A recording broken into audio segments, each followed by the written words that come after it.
والصلاة والسلام على أشرف الأنبياء والمرسلين نبينا محمد صلى الله عليه وسلم وعلى آله وأصحابه والتابعين ومن تبعهم بإحسان إلى يوم الدين. أشهد أن لا إله إلا الله وحده لا شريك له الملك الحق المبين، وأشهد أن سيدنا محمدا عبده ورسوله صادق الوعد الأمين. أما بعد، فيا أيها الحاضرون اتقوا الله حق تقاته ولا تموتن إلا وأنتم مسلمون. فقال الله تعالى: يا أيها الذين آمنوا اتقوا الله ولتنظر نفس ما قدمت لغد واتقوا الله إن الله خبير بما تعملون.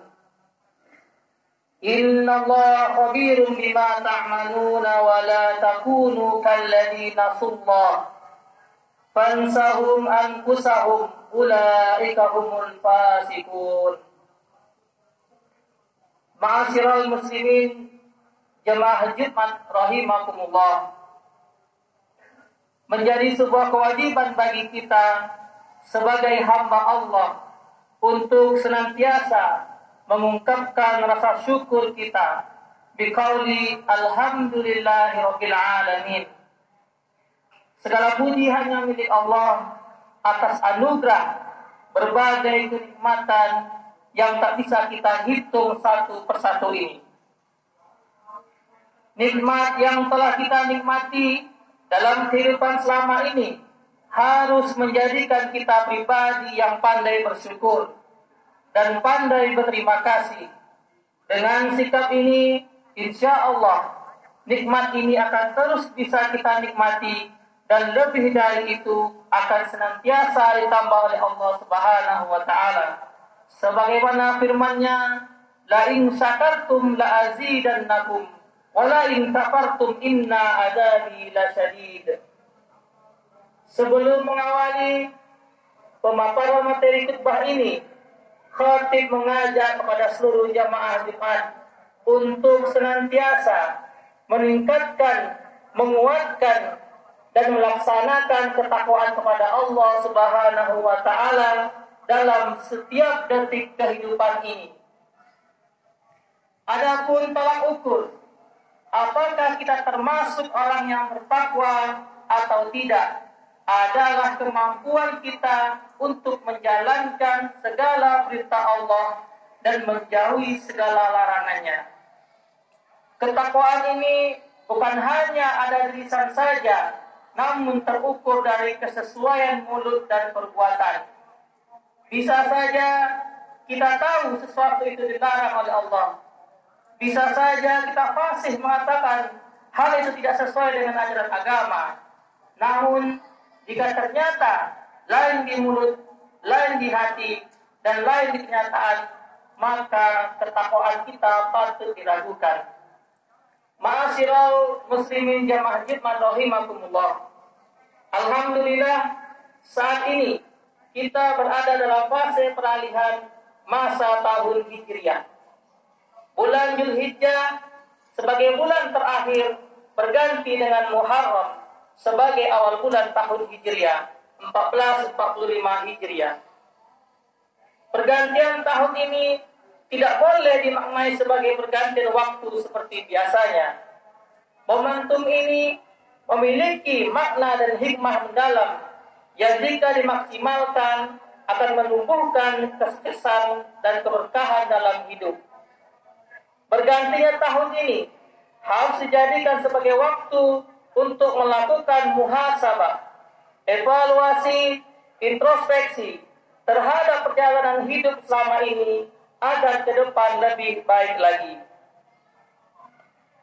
Jangan sampai dengan terus berjalannya waktu kita tidak mampu mengambil ibrah, hikmah dan pengalaman. Dengan merenungkan masa lalu, kita bisa meninggalkan hal-hal yang negatif dan mengambil sisi positif sebagai bekal menghadapi masa depan. Kita harus optimis bisa melakukan perubahan lebih baik di masa yang akan datang dengan terus melakukan ikhtiar-ikhtiar terbaik. Rasulullah Shallallahu Alaihi Wasallam bersabda, sebagaimana disebutkan dalam sebuah riwayat, "Man kana yaumuhu khairan min amsi, fa huwa rabih, wa man kana yaumuhu misla amsi, fa huwa maghbun, wa man kana yaumuhu syarra min amsi, fahuwa mal'un." Artinya, siapa saja yang hari ini lebih baik dari hari kemarin, maka ia tergolong orang yang beruntung.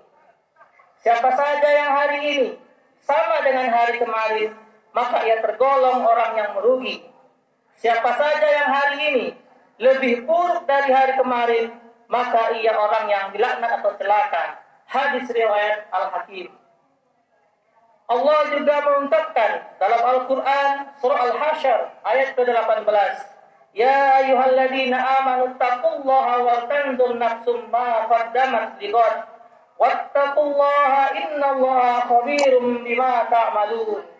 Artinya, wahai orang-orang yang beriman, bertakwalah kepada Allah dan hendaklah setiap orang memperhatikan apa yang telah diperbuatnya untuk hari esok, yaitu akhirat. Bertakwalah kepada Allah, sesungguhnya Allah Maha teliti terhadap apa yang kamu kerjakan. Ma'asyiral muslimin jamaah Jumat rahimakumullah. Selain melakukan muhasabah terhadap apa yang telah dilakukan pada masa lalu, kita juga harus melakukan persiapan untuk menghadapi masa depan di tahun baru. Hal ini penting karena sebuah perjalanan pasti membutuhkan bekal yang cukup agar kita bisa sampai ke tujuan dengan baik. Dengan mengarungi kehidupan melalui ikhtiar ini, kita juga harus menyadari bahwa kita tidak tahu apa yang akan terjadi besok. Kita diperintahkan untuk melakukan ikhtiar dan setelah itu kita diingatkan untuk bertawakal, berserah diri kepada Allah. Dalam surah Luqman ayat ke-34 disebutkan, "Innallaha 'indahu 'ilmus sa'ah wa yunazzalul ghaiz wa ya'lamu ma fil arham wa ma tadri nafsum madza taksibu ghada wa ma tadri nafsum bi ayyi ardin tamut innallaha 'alimun khabir." Artinya, sesungguhnya Allah memiliki pengetahuan tentang hari kiamat, menurunkan hujan dan mengetahui apa yang ada dalam rahim. Tidak ada seorang pun yang dapat mengetahui dengan pasti apa yang dia akan kerjakan besok. Begitu pula tidak ada seorang pun yang dapat mengetahui di mana ia akan mati. Sesungguhnya Allah Maha mengetahui lagi Maha teliti. Ayat ini menunjukkan kekuasaan Allah atas masa depan dan ketidaktahuan kita tentang apa yang akan terjadi esok. Dalam satu ayat ini, Allah menunjukkan 5 kekuasaannya, sekaligus tentang masa depan. Pertama, Allah lah yang tahu kapan kiamat akan terjadi.